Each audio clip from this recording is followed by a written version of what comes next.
जैसे मोदी है आज, तो अखिलेश यादव, राहुल गांधी, ये सब राजा के बेटे हैं। तो चूंकि ये राजा के बेटे हैं तो they think that they are born to be the prime minister of India. ये तो राजा के बेटे हैं, वो तो एक आम आदमी का बेटा है और भारत का प्राइम मिनिस्टर सेकंड राउंड। कुछ भी कर रहा हो, गलत कर रहा हो, आग लगा रहा हो, लेकिन है। इनको बड़ा दर्द हो रहा है। जब भी तुम बहुत नीचे से ऊपर की तरफ जाते हो ना, तो जो आपके अगल बगल राजा महाराजा होते हैं ना, उनको बड़ा दर्द होता है। वो कह नहीं पाते उस बात को वो, लेकिन उनको दर्द बहुत होता है। मान लो तुम्हारे फादर चपरासी हैं और डीएम डिस्ट्रिक्ट कलेक्टर के चपरासी हैं और तुम आईएएस हो गए फर्स्ट रैंक, तो वो डिस्ट्रिक्ट कलेक्टर तुम्हारे फादर को अप्रिशिएट तो करेगा कि बड़ी खुशी हुई कि आपका बेटा आईएएस हो, लेकिन अंदर से उसको दुख बहुत होगा, क्योंकि तुम्हारी वजह से तुम्हारे फादर उस कलेक्टर के बराबर आ गए। अब वो तुम्हारे फादर से ये नहीं कह सकता कि जमीन पर बैठो, नहीं।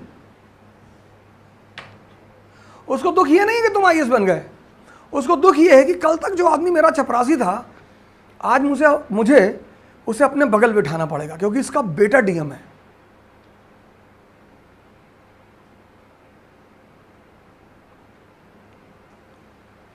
इसलिए जो अमीरों के सामने जब बड़ी बड़ी बातें करते हो कि मुझे आईएएस बनना है, पीएम बनना है, तो तुम्हें डराते हैं, अरे नहीं बेटा, पहले छोटी मोटी नौकरी देख लो, नहीं तो ज़िंदगी बर्बाद हो जाएगी। वो तुम्हें इसीलिए डिमोरलाइज कर देते हैं 98%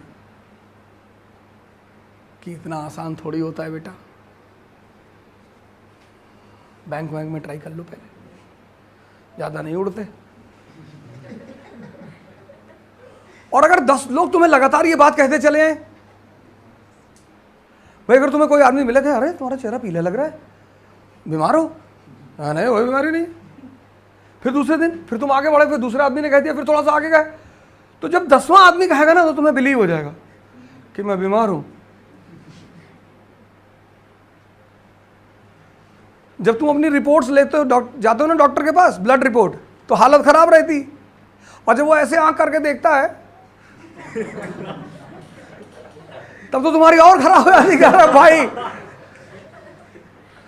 तो तुम फिर उससे कहते हो कि कुछ हुआ डॉक्टर साहब? नहीं तो बहुत बढ़िया, मैं तो आदत है ऐसे ऐसे करने की। और तुम्हें लगा कि मैं मार डालोगे, मैं ऐसे ऐसे करके देख रहा हूं। तुम देखो उसकी सिर्फ बॉडी फेस लैंग्वेज का कितना असर पड़ता है तुम्हारे ऊपर। तो रिपोर्ट ऐसे उठा के करते कि गए।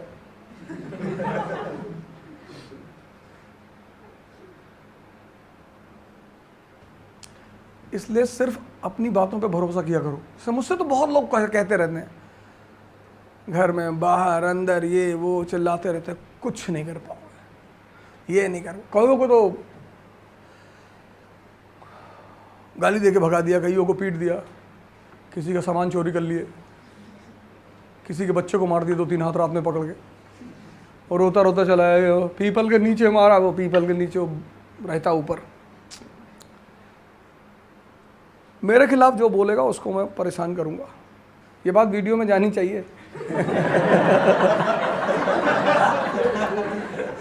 वो मैं कैसे भी करूं, वो तो मैं करूंगा,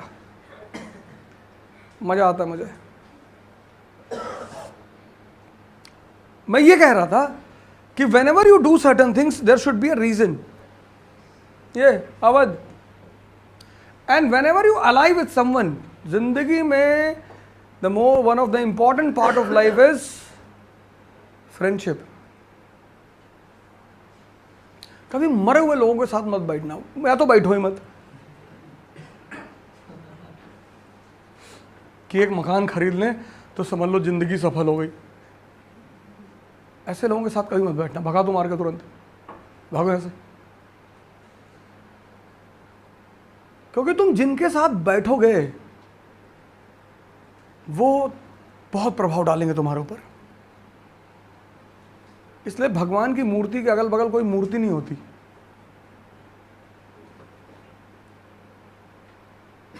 इसलिए मालिक का कोई दोस्त नहीं है। कहते हैं ना कि मालिक का कोई माँ बाप नहीं है, नहीं हो सकता। उतनी बड़ी हैसियत, जितनी उसकी हैसियत है उससे फिर ज़्यादा हैसियत उसके माँ बाप की होगी। मान लो अल्लाह का कोई माँ बाप है, तो जो हैसियत अल्लाह की है उससे ज़्यादा हैसियत माँ बाप की होनी चाहिए, पर वैसा कोई है ही नहीं। जीसस ने जब कहा कि मैं अल्लाह का बेटा हूं, तो यहूदियों ने यही तो कहा कि ठीक है, तुम अगर अल्लाह के बेटे हो तो दिक्कत ही क्या है, करो, लगाओ।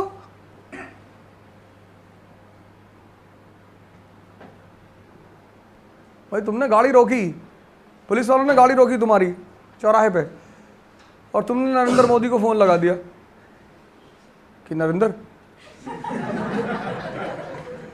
तो पुलिस वाला तो तुम्हारे पैर पे लेट जाएगा कि अरे साहब